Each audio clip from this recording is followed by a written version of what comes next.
자, 오늘 사사기 이제 21장, 사사기 21장으로 모든 사사기의 기록은 이제 막을 내리게 되겠습니다. 오늘까지 우리가 사사기 21장을 읽고 이제 내일부터 룻기를 읽어갑니다. 룻기는 모두 4장으로 되어 있죠. 그래서 화요일부터 금요일까지 룻기를 이제 읽어 나가겠습니다. 이 사사기 21장은 이제 마지막 장인데, 이 마지막 장이 베냐민 지파와의 전쟁에 대한 기록, 그리고 그 베냐민 지파하고 전쟁이 끝난 후에 발생한 사건 하나를 다루고 있습니다. 우리가 이제 지금 이제 삼손 이야기 이후에 발생하였던 레위 이야기, 그 다음에 이제 레위 사람들의 이야기, 그 다음에 미가의 제사장의 이야기, 어떻게 보면 사사들과는 별 상관없는 이야기들을 우리가 생각해 보았습니다. 이제 사사기 21장은 바로 베냐민 지파가 이스라엘과 이스라엘의 나머지 지파와의 전쟁에서 철저히 패배하고 만 사건으로부터 시작됩니다. 베냐민 지파는 우리가 그 레위 사람의 첩을 능욕하고 또 그 사람이 자기의 첩의 시체를 12막 토막을 내어서 각 지파에게 보냄으로써 발생한 사건이었죠. 그래서 이스라엘 지파들이 베냐민 지파하고 전쟁을 하게 됩니다. 그리고 한 가지 약속을 하게 되는데, 이 베냐민 지파에게 우리의 딸을 절대 주지 않겠다라고 하는 약속을 하게 됩니다. 자, 그래서 이제 베냐민 지파하고 전쟁을 이렇게 하게 되었는데, 이 싸움은 양쪽 모두에게 아픔을 주는 전쟁이었습니다. 이긴 사람이 없는 전쟁, 서로가 서로를 지게 만드는 전쟁이었습니다. 특별히 이 전쟁은 하나님이 이스라엘 백성에게 주신 땅과 자손의 약속 중에서 자손의 약속이 파기될 수도 있는 그러한 가능성을 준 전쟁이었죠.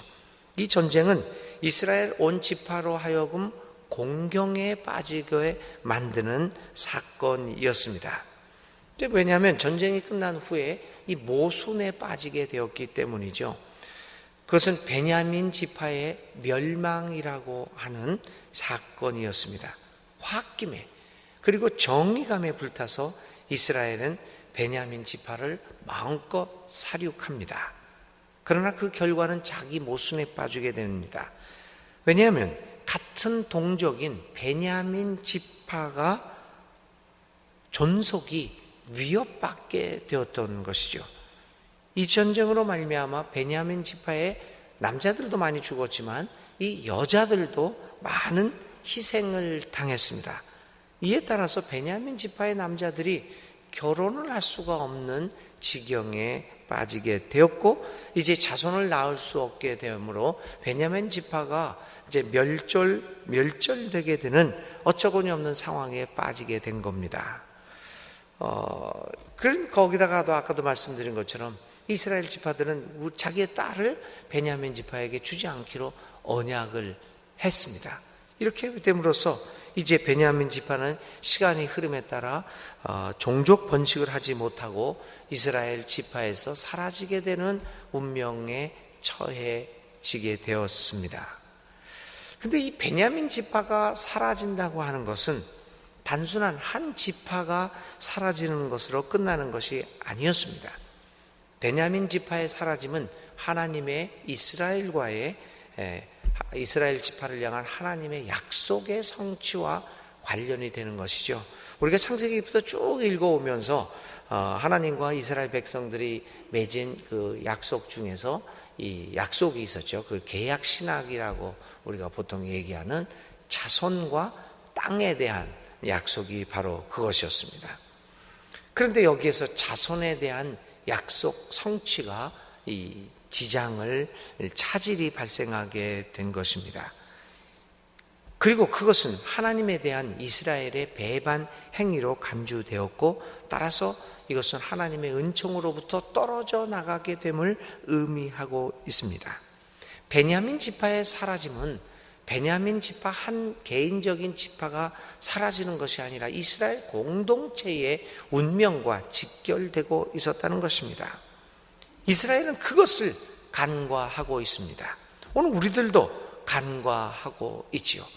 나 개인의 문제, 왜 이 하나님의 나라는 단순한 내 개인의 문제가 아니라고 하는 사실을 우리는 많은 경우 간과하고 있습니다. 개인은 공동체이고, 공동체의 운명은 개인의 운명으로 연결되어지고, 개인의 운명은 공동체의 운명으로 연결되어지고 있다고 하는 사실을 우리는 너무나도 자주 잊어버리고 있습니다. 하나님의 나라는 개인적인 성격을 넘어서 공동체적인 성격을 가지고 있습니다. 나만 잘 살면 되고 나만 구원받으면 된다라고 하는 생각은 결코 하나님 나라의 생각이 아닙니다. 그러기에 모세도 바울도 늘 자신의 민족의 운명을 위하여서는 자기 개인의 운명을 얼마든지 희생할 자세를 가지고 있었던 것입니다. 차라리 생명책에서 내 이름을 지워주십시오, 내 민족의 구원을 위해서라면. 그들은 모세와 바울, 이러한 신앙의 위대한 사람들은 개인의 운명이 공동체의 운명이요, 공동체의 운명이 개인의 운명이라고 하는 놀라운 하나님 나라의 비밀을 깨닫고 있었기 때문입니다. 오늘 우리에게 회복될 것이 있다라고 하면 바로 이러한 하나님 나라의 공동체적인 성격입니다. 이렇게 베냐민 지파의 사라짐은 한 지파뿐만 아니라 이스라엘 전체의 문제, 운명을 좌우하는 커다란 문제였습니다. 자, 이런 혼란과 위기 앞에서 이스라엘 백성들은 이제 여러 가지 계략을 도모하게 됩니다. 어떻게 하면 이제 이 베냐민 지파를 사라지지 않게 할 수 있을까? 그들이 짜낸 계략이 바로 이것입니다. 야베스 지역의 사람들이 마침 그 당시에 미스바에 모여가지고 베냐민 지파 사람들을 멸절시키자라고 하는 계약을 하게 되었는데, 이 야베스 지역의 사람들이 빠졌습니다. 우연히 빠진 게 아니라 이 야베스 사람들이 의도적으로 빠졌던 겁니다. 별로 상관하고 싶지 않았을지도 모릅니다. 왜 우리가 그런 일에 참여하겠느냐 하고 어떤 자기 지파들의, 자기 족속들의 이 평화를 위해서 아니면 이익을 위해서 그 공동체가 하고 있는 일에 쓱 빠졌던 사람들이었습니다. 그래서 그렇지 않아도 탐탁치 않게 생각하고 있던 야베스 지역, 이스라엘 사람들이 이 야베스 지역 사람들을 탐탁치 않게 생각하고 있었습니다. 그때 그 생각이 떠오릅니다. 잘됐다. 이것들이 우리가 이렇게 하는데 슬쩍 빠져가지고 지네들 모습을 보였으니 잘됐다. 그런데 얘네들이 이 미스바 약속하는데 참여하지 않았으니까 이 딸들을 주면 되겠다. 이런 생각에 이르게 되었던 거죠. 그래서 미스바 모임에 참여하지 않은, 그렇지 않아도 얄밉게 생각하고 있는 이 야베스 지역 사람들을 혼내주기도 하고, 또 그리고 이 베냐민 지파가 사라질 수 있는 위험을 방지도 할 수 있고, 그 야베스 지역의 여자들을 베냐민 남자들에게 결혼시킴으로 그렇게 해서 이제 이 계획을 실행하게 됩니다. 이건 누가 생각해도 정말 보기에도 얼마나 훌륭하고 멋진 이야기입니까? 이스라엘 지파들은 미스바의 약속을 지킬 뿐만 아니라 약속을 지키지 않은 야베스 사람들에 대한 징벌과 더불어서 결과적으로 자신들이 처해 있는 난국을 극복할 수 있는 계략이었습니다. 참으로 묘책이 아닐 수 없었습니다. 그래서 그들이 그 계획을 실시합니다. 이스라엘 사람들은 자신들의 계략의 우수함에 스스로 감탄하고 있었지도 모릅니다. 오늘 우리들도 그렇습니다. 위기를 극복하기 위하여 하나님 앞에 진정으로 자신의 내가 무엇을 잘못했는가를 보기 이전에 우리는 여러 가지 계략을 짭니다. 그리고 스스로 감탄합니다. 이야, 이런 놀라운 생각들이 어떻게 나한테서 이렇게 나왔는가. 참으로 나는 뛰어난 능력을 가진 사람이구나. 스스로 감탄할 수도 할지도 모릅니다.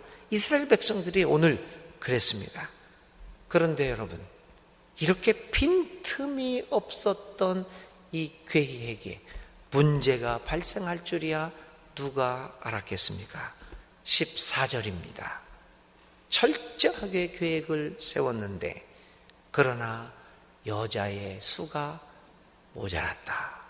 성경은 이 짧은 구절을 통하여 완벽하게 느껴졌던 인간의 모략의 철퇴를 내립니다.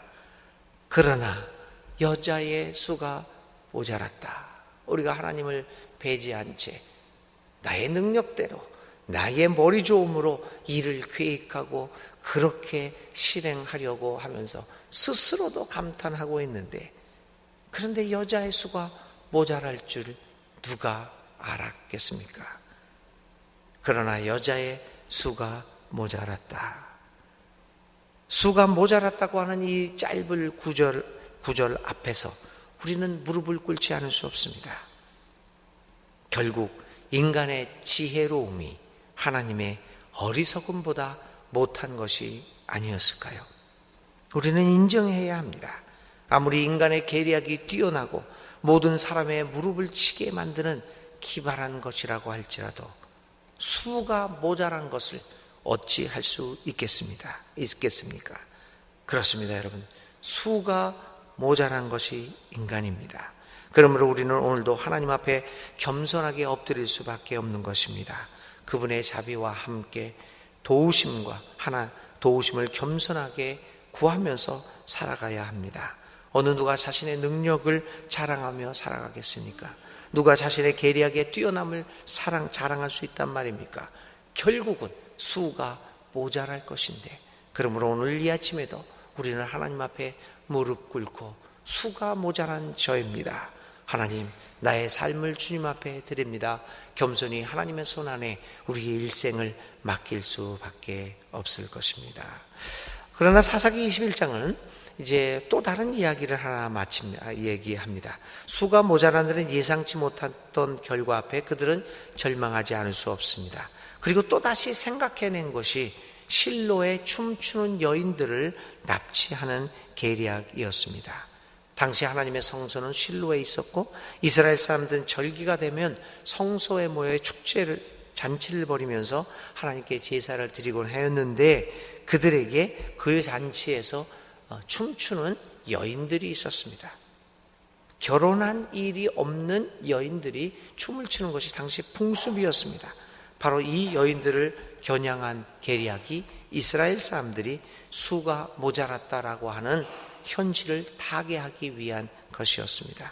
그리고 이 계략은 성공을 거둡니다. 그래서 이스라엘의 한 지파 베냐민의 사라짐의 위기는 이렇게 실로의 춤추는 여인들로 인하여 극복하게 됩니다.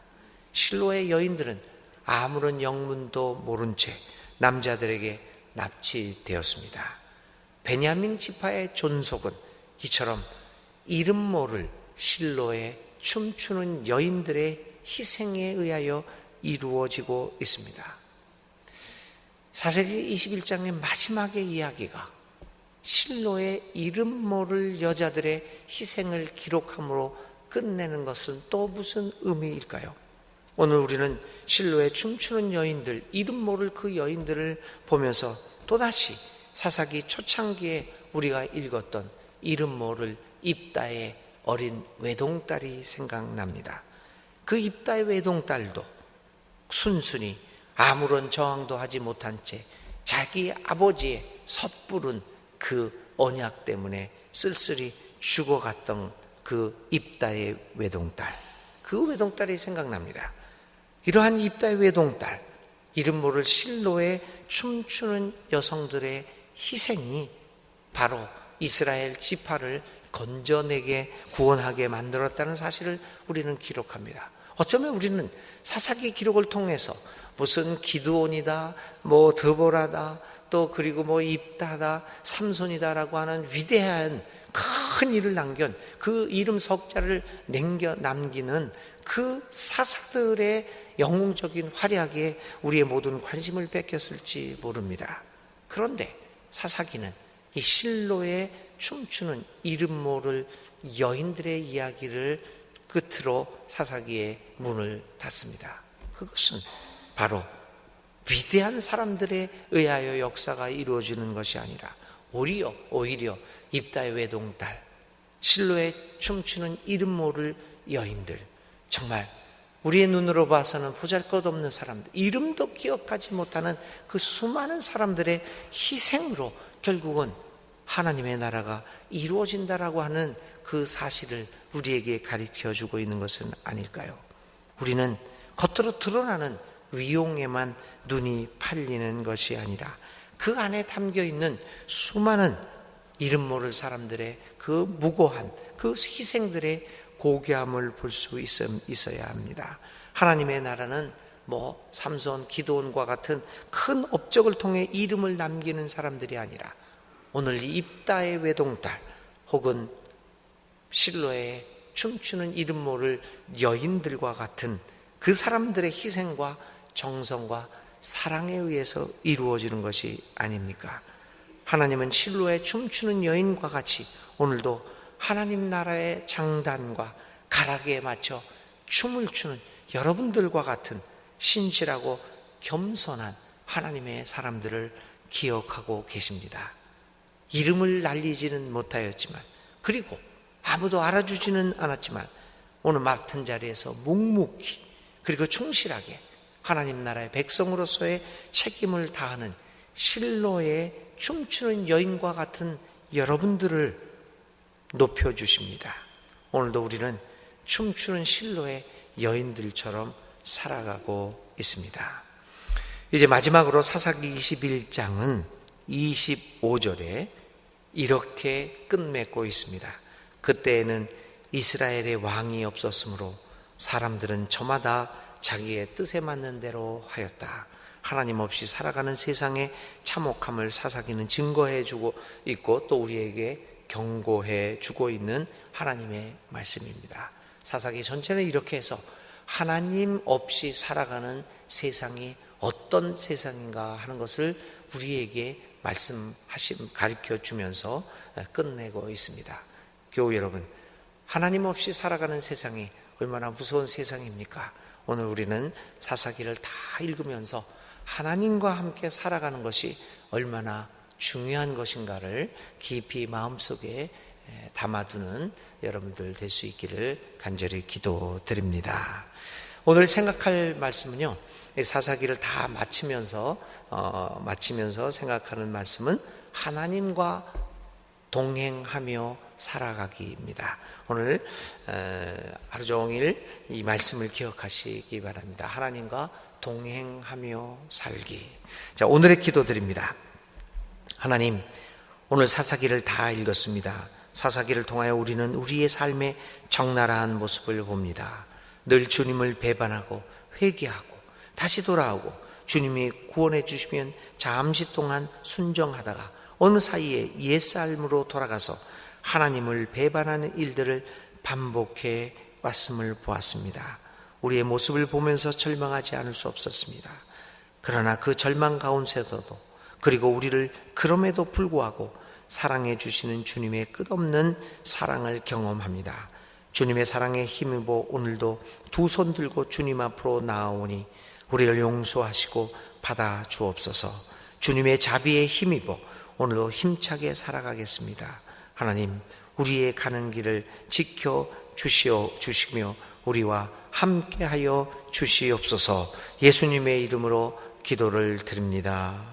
아멘.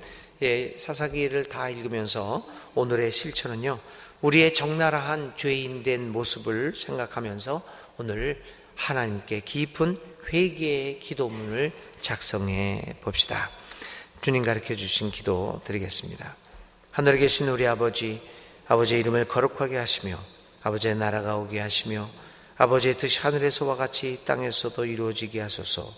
오늘 우리에게 일용할 양식을 주시고 우리가 우리에게 잘못한 사람을 용서하여 준 것 같이 우리 죄를 용서하여 주시고 우리를 시험에 빠지지 않게 하시고 악에서 구하소서. 나라와 권능과 영광이 영원히 아버지의 것입니다. 아멘.